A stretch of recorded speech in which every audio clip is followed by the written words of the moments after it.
Just let it focus for a second. Hello. There you go. What's up guys, it's Jack and I'm back this week to, as you can see, it's a little bit different. I'm down on my gym floor. I'm not upstairs in my office, which is located behind that wall up there. I'm down on the gym floor. As you can see, today is all about showing you around Blackdam and the equipment that we have, the specific layout that I've designed the gym around, all based around our team training. We don't do one-on-one like training or coaching here. It's all based around team training, not fucking group training, because that's just a load of bollocks. Team training, as we were a powerlifting gym first, strength training gym second, and also just talk about the culture that I've built and the team has also built inside of Blackdam. And you can just see how all these little strategies are going to align to make what I consider Blackdam the most thought about, like in terms of how this place is being designed in, well, definitely Brisbane, I would reckon Australia, and we'll have a look at worldwide. But I'm gonna walk you around the gym today. First of all, I'm gonna start with the pieces of equipment and the layout of the gym, and then at the end, I'm gonna talk about the small things that I've put in place, the finer detail of things. And as you, if you know me, I'm not like a small details person, but when it comes to this place, I very much am. To get the most out of my lifters, the best out of my lifters, and anyone who looks to come in, they will understand that we're very much results driven. Like I know a lot of people talk about, you know, oh, we're a results-based gym. Well, I'm gonna show you how we've taken that to the next step. And if you're someone who comes in here without a goal, I'll give you a fucking goal. So my camera skills are not great. I'm holding this up, as you can see, my chaps are getting real tight as we walk through. But if I switch this around here, I'm just gonna give you a quick overlay of the gym, and I'm gonna go through each specific point and how I've kind of designed it. But let's start with the overall layout of the gym. So the first thing, right, we're a powerlifting gym. So the big things that you gotta have as a powerlifting gym: monolift, deadlift platforms, bench pressing. That's the biggest thing you have to have as a powerlifting gym. And as you can see, my camera skills ain't gonna be great on here, so please bear with me. But the biggest thing about the gym floor is it's the mantle piece. The first thing that I'm focusing on is where are the squat, bench, and deadlifts gonna be sitting? And how, since we're doing team training, how can I best work my lifters in and around these like these pieces of equipment, like the mantle pieces around the gym. So let's start with the monoliths here. I'm just gonna flip the camera around. So as you can see, we've got our two big old monoliths, both built from Valhalla. Scott Wasson, a friend of mine, known him in the game for a long, long time.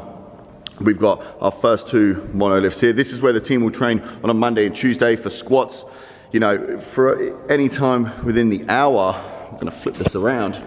You know, in the space between 4:30 and 7:30, we'll have anywhere between like 10 to 20 people rolling through and using these squat racks, so it gets fucking busy. So the first thing that we had to think about is we don't want to be walking for plates for too much, right? So we put the calibrated ones there. Mainly the calibrated plates are used for the monoliths here, but then also we've got the big bad boy squat rack. I would like a third monolift here, purely because, you know, when you've got two monoliths, you just like to have a third one there, do you know what I mean? But the good thing about having the force cage here is, one, it holds more plates directly next to the mono.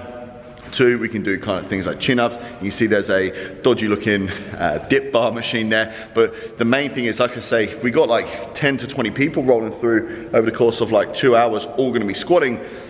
The force cage here allows us to have two people squatting at the same time.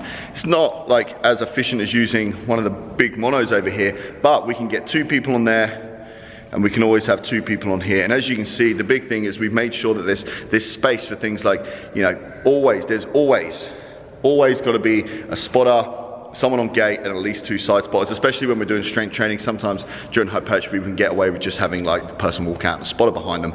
But we've made sure, well, I've made sure that everything here is laid out so it is efficient as possible for squatting. Everything's nice and close, it's right up at the back. So when you open the big doors back here, the first thing that you will see as you look down are the squat racks. All right, and big fucking Ronnie behind it, but I'll talk about Ronnie in a minute. The next thing is my bench pressing. So at Blackdam, we got 3 competition benches, 2 from Valhalla, which are the first 2 here and 1 down here.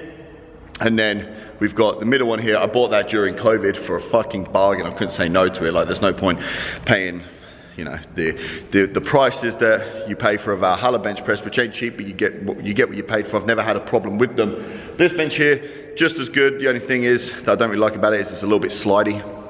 Like, the padding on it isn't as grippy as the Valhalla bench presses. And as you can see, it's pretty hot down here today, even in the winter. But the bench presses, they're all laid out straight down the back of the wall so that you're not getting in the way of anyone. You can unrack, piece of piss, simple. Now I'm going to walk down to the front of the gym as I talk about the deadlift platforms here, and you can really get a clear understanding as to why this is all laid out as it is. I'm going to flip the camera around here so I can talk you through. So when you walk in, so you've got the squat racks up here at the back, the bench presses down the side, and a deadlift platform, boom, right down the middle. Biggest thing about the deadlift platform, especially on deadlift nights where it gets fucking packed in here, you know, between deadlift night is only on Friday. So unlike squatting on a Monday and Tuesday and benching on a Tuesday and Thursday, sorry, Wednesday and Thursday, Monday and Tuesday squat, Wednesday, Thursday bench press. Deadlifts is mainly on a Friday night because everyone deadlifts on a Friday, yeah? We've just got people lined up this side and this side of the deadlift platforms, and everyone's just boom, boom, boom, on point. That's why we got plates here, we got plates here, we got the plates at the back, and we got the plates over there. Everything's super efficient. And always on deadlift days, for like any kind of top sets, especially during comp prep or strength blocks, you're only allowed one person on the platform at a time. If you have a top set, then you're on the platform. There is no one else on the platforms here, especially if you're someone up at the back. You don't want anyone in front of you getting in your way. And then we kind of work our way down. And the thing that's happened within Blackdam, I'm going to give you a little bit of a snippet of the culture here, is the deadlift platform furthest up at the back, that's where the strongest lifters will go. So more often than not, at the back, there'll be no less than like 220 on the bar, even more during our strength and peaking phases. And then you slowly work your way down. So on newer lifters, I'm not going to say not as strong, but based on weight, not as strong, we'll start down here at the front. And then as you gradually work your way up the deadlift platform, the heavier the bar gets, right? Which is a very, like, you don't often see that within gyms, but like I say, it's all based around our team training. Same thing kind of with the bench pressing, same kind of order goes. And then with the squat rack, it's whoever's, normally we'll get the heaviest lifters on the right one here, and then a little bit lighter on the left one, as you can see there. But the first thing about Blackdam that I made sure I focused on was the powerlifting area, and this here is our powerlifting area. What I'm going to get it onto next is a couple of our accessory exercises, and we're going to start with the lower body stuff. I'm just going to let it focus in for a second. Can you see me? Just phasing in. That's pretty good phasing actually. So still on the main gym floor here. This is really where I start to put all of our lower body equipment. So we got like an old school hack squat machine here. I'm very big on, like, if someone, like, let's use a lat pull down for example. A hack squat is the same. You can only really use a lat pull down for a lat pull down and use a hack squat for a hack squat. You don't need one of these fucking fancy pants, $6,000 fucking hack squats. This thing is just as fucking brutal as the next thing, and all the plates and that are behind it. You can load up a shitload of weight on it. Next thing, we got our leg pressing over here. I'm actually looking to upgrade this leg press. Kind of over it now. We've been beating it out for about 6 years, so it's due for an upgrade. And we got the hamstring curl machine there, which personally I'm looking to upgrade once I find one for a good price. Again, you know, a standing hamstring curl, like a single leg standing hamstring curl is what I want, but people are asking like $6 grand for it, and like, it does one fucking thing, you know. So when the top right time comes, I'll upgrade it. Second thing here is we got the second leg press. Biggest difference between this one and the one I just showed you is this one here has got a slightly narrower plate. So we use this one here for like narrow stance leg pressing. We just load that fucker up. As you can see at the back, we put the bands on a lot. So we got 2 big fucking blue bands there, and we time around the base of the seat there, and we get the bands on just to add some extra resistance. And then just behind me, got the GHR, really great exercise. Haven't used it much recently.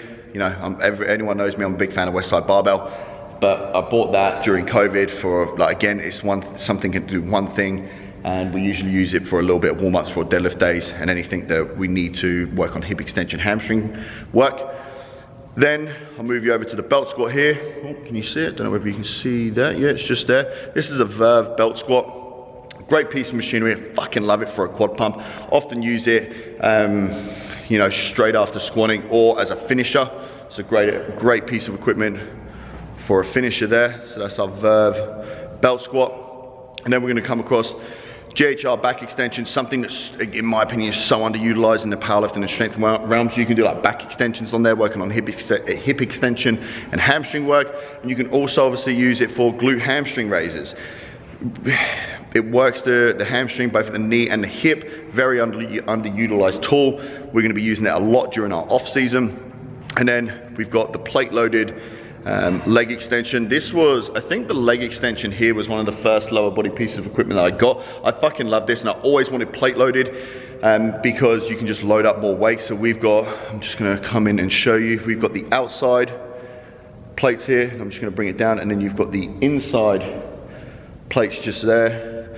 So on the inside it's a lot heavier than the outside just because of the length of the arms that you're gonna be lifting through, and you can load that motherfucker up. So that's most, or if not all, of our lower body accessory equipment, like machine wise.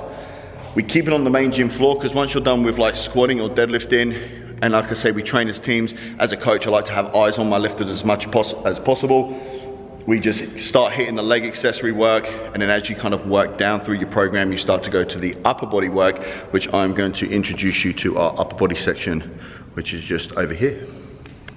All right, so over in our upper body section, as you can see, we've got the massive mirrors here. I was never a fan of mirrors when I first started. I refused to have them for about a year, because coming from like heaps of commercial gyms, people just looking in the fucking mirror and not training properly. But, you know, with the culture that we have, I decided to get, I think there's six large mirrors there. As you can see, it looks dope. I'll talk about the photos at the top here. But you can start to understand the layout of the gym now. This is all just dumbbells and upper body accessory equipment, starting with our plate loaded incline press machine. We've got the cables. Use cables a lot for things like cable rows and basically arms, any kind of rear delt work as well. Just on a side note, little tip for you guys, something I found out during my prep: hitting like arms twice a week and hitting your triceps with volume of like 15 to 25 reps. I got some massive fucking arms off it, and my triceps grew like crazy, and I was able to strengthen them over the bench press and doing like a lot of close grip or bench press work. Just a side tip there. And then we got the old school pec deck right next to the fridge. So you have to have a fridge on the gym floor. I don't know why more people don't. You know, you're gassed, you don't want fucking hot drinks when you come in, so just nipping over, grab a drink out of the thing, sit down, hit your pec deck. It's an old school one, it's even in pounds. Something I picked up for like $100, it was cheap as fucking chips, and I was like, I can't resist not picking that bad boy up. And then we got the dumbbells, I think on there at the moment that goes up to like 30s, and then we got a couple of the bigger ones on the floor here, the ones that I really like, that look monstrous. I'm just gonna flip this around. Are these bad boys here. So they're 50s and they're 60s. As you can see, there is not, we love to hit the 60s. There is not any cobwebs on those bad boys because we love to get them out. One of our lifters did smash my fucking mirror though by putting one down, but the 50s just look dope. And then we kind of jumping up in increments of 5 kilos here. And as you can see, we got the sled and the prowler track that works up behind the back of the gym here. We use the sled every now and again, mainly for conditioning work, post-competition. The sled's just a great way. It's low impact, just fucking running up and down, 30 seconds on, like 30 seconds off, just hitting it for like 6 rounds. We don't use it often, but Bailey convinced me to keep it here because, you know, post-competition, to get us reconditioned, we use it a lot. And then our resistance bands, just check this mirror out though. And the lighting, oh, the lighting. I'll have to maybe show you this. We got bench day today as I'm recording this. So we've got like the lights up at the top here. You probably can't see it because it's shining through, but the light coming down and in this mirror, it's like, even if you're a natty lifter, you don't look natty. It's one of those fucking mirrors. So we've got our resistance bands and then our fuckload of belts. We've just got every belt imaginable, from like SBD, we got like I think a couple of people might have taken their belts home, but I think we've got like 4 SBD belts now in here, and we've got a shitload of like loaded lifting. And this is, and the big thing, right, with gyms, which cracks me up, is they always decide to like buy like belt racks and stuff like that. You know, we as like, you know, small business owners, I just made this out of like a little bit of wood and just a fucking little metal frame, and we just hang it over. Some people like, we got that many now, people got to hang them over. And then this thing here is actually for your bathroom to hang your towels or fucking flannels on. We just decided to put our wrist wraps over it, so I think that's pretty cool. And then we got our benches here. So when you're squatting, we're up near the monos now. When you're squatting, nothing better than just to fucking sit down, and you go straight from, someone was squatting yesterday with knee wraps. It's nothing better than just jumping straight into your set on the monolift. And then over at the back here, we got our barbell. So we got a couple of old school, oh no, what's that? This is actually a power bar. This is one of our bench bars. Someone was using a bow bar yesterday on the bench press. We've got a couple of shitty bars here as well, just things that we throw around. Old school safety squat bar. And I just want to quickly talk about the barbells that we do have on our main piece of equipment. So this one here is just an old school, which one have we got here? I think this is maybe like an Oki, maybe. It is a squat bar though, it's a 25 kilo bar with all of our barbells, or most of them if they haven't come off. I like to wrap the tape around them if they're 25 kilos. This one here, we got a Goliath squat bar, again another 25 kilo barbell. And then for our bench, we've got Valhalla. We all will have Valhalla power bars for all of our bench pressing. And we've also got a bow bar over here. So where people are bench pressing, also great for people who have shoulder issues. So they can still low bar squat, but not put as much stress on their shoulders. And then our deadlift bars. This one's actually a custom made one. So it's slightly longer than normal barbells. It's got a great bit of whip in it. We've got a Valhalla deadlift bar there, and then we've got a Goliath deadlift bar. I thought I might just point that out now because I didn't point it out earlier. I was too excited about just showing you the outline of the gym. And then just some other, like we've got 2 like little shitty barbells here, like the fucking $200 ones. We've got this was left here by actually one of my lifters, or my old lifters. This is an axle bar. And then we've got the Swiss bar. Great for like overhead pressing, especially if we've got any strongmen here, or for bench pressing, just changing it up during the off season. And then obviously our Ivanko calibrated plates. Fucking take a mortgage out to buy those fucking things. I do want to get some more calibrated plates. I'm just going to get them from somewhere else because I'm not paying like $5 grand again for it all. But that there, I started with the upper body area and I kind of went off. But this, I'm back around now into the upper body area, and we've just got 3 bench presses here. That's our upper body area. And then finally, I'm going to take you into the back area. You can start to see now how everything's laid out strategically. And I'm just going to finish off with the back. All right, so I'm not going to have my face in this one. I'm just going to quickly run through because it is a different area.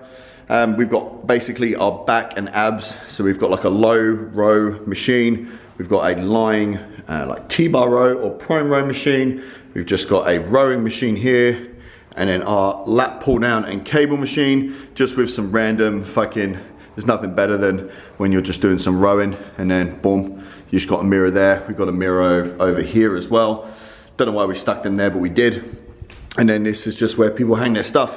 And just about the floor, with the floor, thought about getting it matted. The thing costs like $1 grand to mat this floor. So I was like, do you know what? We just do it back in there. We don't need it. But that is basically, unless I've missed anything, the layout of Blackdam Barbell. And as you can see, everything's strategically laid out. We've got the powerlifting area up at, like kind of as the staple piece. The lower body area flows out across the rest of the gym floor on the main powerlifting area here. And then you've got the upper body area, any kind of pressing work really over at the back of the gym over here, and then all of your back accessory work over there. Now the reason why I've done this again is we work in teams. Everyone has slight modifications to their programming, but I like to keep everyone together. There's nothing better than, you know, training with a training partner. They push you, they get the most out of you. Now, when you take a training partner to training partners, and you've got 4 or 5 people training with you at the same time, doing very similar exercises. You could be doing, you know, over in our upper body pushing area, you could be doing, you know, dumbbell flat press while someone's hitting some fucking flies, while someone's hitting some arms, or someone's hitting some shoulder pressing or something like that. It really just keeps the community together. It keeps you training hard. It keeps you accountable, which is a big one. So when I was looking at the layout of the gym, everything had to flow in one way. Now what I'm gonna do is talk to you about these small, I'm sure you've seen the boards, you've seen the posters, you've seen some of the stuff on the wall. I'm gonna run you through all of this. This is like the icing on top of the cake, something I've spoken about where we are, like we're just goal driven here. You know, I want to win medals, part of Blackdam. My team wants to fucking win medals. It's more than just powerlifting to us. It is part of our life. And the best way I can describe it is, you cannot achieve a result if you haven't measured it. So I'm gonna talk to you about all the things that I've implemented that help us measure whether or not we're getting better. And then just when we do, you know, achieve some sort of goal, we celebrate the success of it. So I'm gonna talk to you about that next. All right, so this here is our achievements board. So just like over there, we've got our competition targets. The only way that you can get onto this wall is if you hit the totals on the competition calendars here, or sorry, the competition posters. So they need to be updated, but for the minimum for the males to get their post on the wall is gonna be 500. At first it was only 400, but then because we had so many lifters hitting 400, I was like, well, we're gonna fill this wall pretty fucking quickly. And I've still got, I think I've got something like 15 more posters to put up on here. So this thing's gonna be like up here by the time I get done with this in the next couple of weeks. But for you to be able to get on this board, it's now 500 kilos for males, otherwise you do not get your name up on the wall. And then over this side, so I'll just quickly show you the males, all the photos from their competitions. And what I actually like to do is I like to get them to sign them. I like to have them sign it and put their total up so we remember what it was. And there's a good example here, like this one is one of my lifters, Jack. He totaled 452.5 in this one here. And then over this one here, pretty sure he totaled like mid 600s or high 600s. And I like him to sign them because it reminds us of what, like that moment that they did it, the increase in their total within the time that they did within, really, really special. You've got myself here. So being the owner of Blackdam, I get a bigger poster, as does my business partner, Bailey. He gets the biggest poster, but we both can't share the men's area, so I kind of put Bailey over here with the girls. But our Blackdam bitches are super fucking strong, and I actually need to add maybe 4 or 5 posters to this. So again, we got the women's competition. This one here I can show you a little bit closer because it's not been updated just yet. But what needs to be updated is we will be having some of our lifters, female lifters, total over 500. So I'm going to need to update this poster. You know, put in, you know, 550 or 600 for tier 10 for our women. And the reason why it's tier 10, not tier 5, is because I base it off the training tiers and I bring them over. So training tier 5 will finish there, and then it will come over to our competition tiers. As you can see, they're just photos from competition that we like to put up, and it's right above. So you're sitting here, you're training your upper body. There's usually, you know, a crew of, you know, 10 to 20 people in here on bench and deadlift and squat nights, and just looking up and seeing what our lifters have achieved. And even if you're training here right now, it's so fucking cool to be able to look up and see either what you've achieved or be inspired by your fellow lifters, and then talk to these people. Because, you know, if you're going into a competition, you've never done one before, and you start to make friends with this girl over here or this guy over here, and you go, fuck, you know, tell me about that experience. It unlocks that memory for them by looking at it, you know, and you can talk about the jumps that they made. So that's a really, really cool thing that we've done by celebrating our lifters. But it's not just a case of, oh, you go to a competition and yeah, you get your name on, or you post up on the wall. There's like a doorway. You have to total a certain amount to get up on the wall. But that there is our competition achievements and competition wall. All right, so that just about wraps it up for the Blackdam gym. I think I've shown you everything in here. As you can see, we're only a small gym, but we're a very, very powerful gym. We know exactly what we're doing. There is a lot of thought that has gone into this gym. Find me another gym anywhere in the world that has had this kind of thought go into the layout of the gym, plus, you know, our training boards and our training tiers and how everything kind of molds together to make us great. And just some final things I wanted to touch on. Obviously, you can see here we have some boards up on the wall. These aren't motivational quotes, right? These are fucking reminders. Anything that I put in here is, as you can probably know by now, it's with a purpose. So on this board here, it says, weights get you respect and attitude gets you respect. And that's by Dave Hoff, part of Westside Barbell. Fucking love those guys. I love their dedication to training, regardless of what you say about their training modalities, etc. These guys just lived and breathed powerlifting. And the reason why I put that up there is because when a lifter comes in, you can be strong, but if your attitude is shit, then you won't last long here, because we will tell you to fuck off. But in a more positive light, you know, the people with the best attitudes, you don't have to be the strongest person for people to get around you and cheer you. As you can see, it's a pretty small gym floor, so everyone cheers on each other. I could shout across the gym floor and like I could whisper across the gym floor and the person over the other side would hear me. And when you can see the people that you're training with, and you can see just how hard that we work based off anything from the training tiers to the fucking, you know, the pecking order board, that's what I was gonna say earlier, to wanting to get onto the competition board. You know, attitude gets you respect here. If you come in with a shit attitude and a lazy attitude, you won't last long, because it will bring down the culture of the gym. But also weight gets you respect here. What I mean by that is, we've had a lot of lifters, and I'm very proud of this as a coach, like 95 to 98% of my lifters have come in completely fresh, right? Take like Big Jack for an example. He came in just over 2 years ago and he could deadlift 60 kilos, and now 2 years later he's deadlifting 290 kilos. So I built these lifters up from nothing, and weight gets you respect here because of the attitude that you put in. And then we've just got another one here, weak things break. Now, Weak Things Break is by Louis Simmons. That's just a reminder not to get fucking injured and to do your recovery and warm-ups. You know, I love it. Like if you're injured or you're broken, you can't train, which means you can't get on the wall, you can't compete, you can't increase your total and get up on the training board. Like you're almost kind of fucking useless being here, you know? So, but we do love to get people who come in with rehab, and just a reminder that weak things break. So if you are weak in a particular area, you hate a fucking exercise, just remember that it will only ever hold you back. So that's another reason why I have that on the board. And then finally, I've just got to stand up for this one.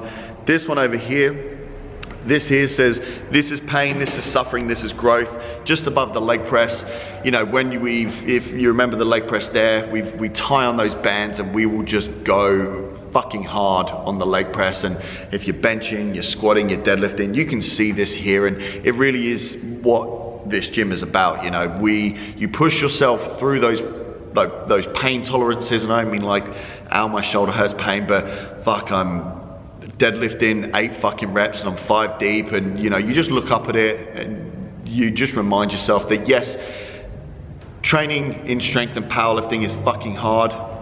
It takes a lot of work, dedication, grit. You've got to have some guts to do this fucking thing. You've got to do some heart. You can't be a soft cock to train in any kind of competitive sport. And you have to go through a lot of pain, you have to go through a lot of suffering to get where you want to be, but at the end of the day, you're growing as a person, you're growing as a powerlifter. And here, the faster that you grow, the more respect that you'll get, the more medals that you can bring into Blackdam. So that's basically the gym floor. Actually, one thing I didn't talk about was Big Ronnie Coleman. I think, apart from maybe one other gym, old coaches of mine, down at Strength Sanctuary, no one really has like a big mural anymore. Like no gym kind of wants to have a mural. I got this put up when we first moved into this facility in 2016, so almost 5 years now.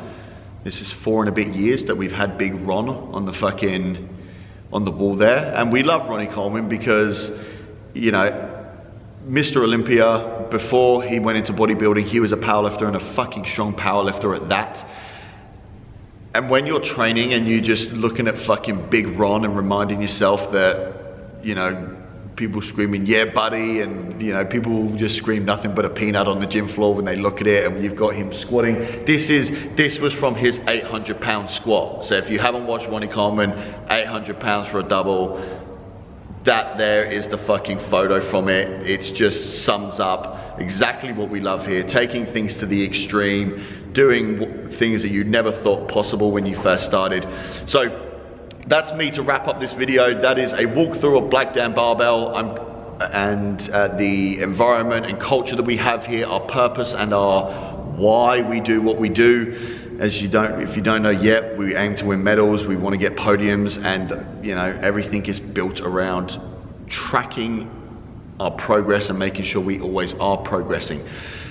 At the end of this video, I'm going to do some recordings of the gym floor tonight. I'm going to get the crew to show you what we're all about. It's going to be a great night. We've got bench, and I might even get a couple of videos on our deadlift night as well.